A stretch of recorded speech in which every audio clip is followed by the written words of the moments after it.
Jillian, time for school.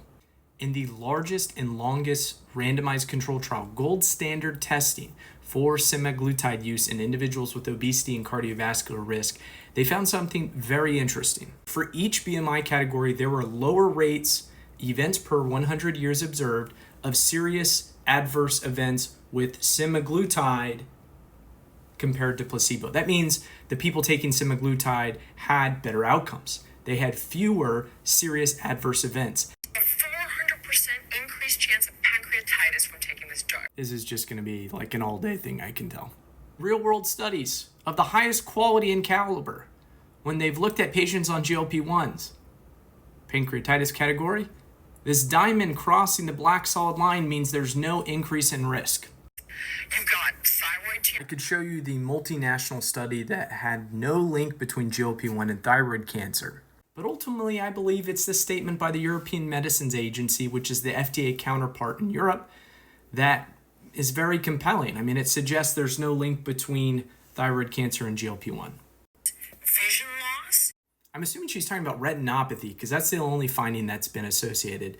And while I think this is a little more controversial right now, the existing studies of randomized controlled trials showed no statistical association. You've got muscle loss. And while I'm not saying that GLP-1s are a perfect medication, and they should absolutely be scrutinized, even for things potentially like muscle mass loss, which is really more lean mass loss when you look at what was reported in the studies.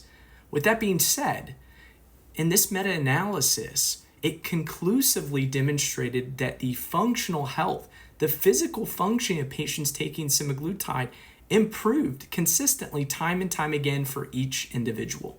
And this improvement was far greater than that of people just taking placebo. So if people are more functional and they're feeling better, the concern seems to be less important in my opinion. Anecdotally, we're seeing articles on the Daily, one that came out just yesterday, saying that psychiatrists think it warps your brain. Oh man, she's reaching now. Now we're getting into story time and what I heard people say.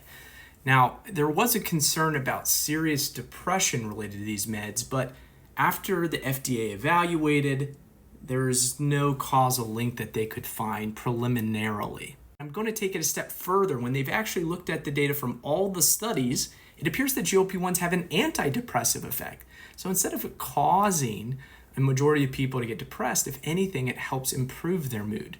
That doesn't mean that certain individuals might not be impacted differently, but it does mean, on average, it helps people's mood.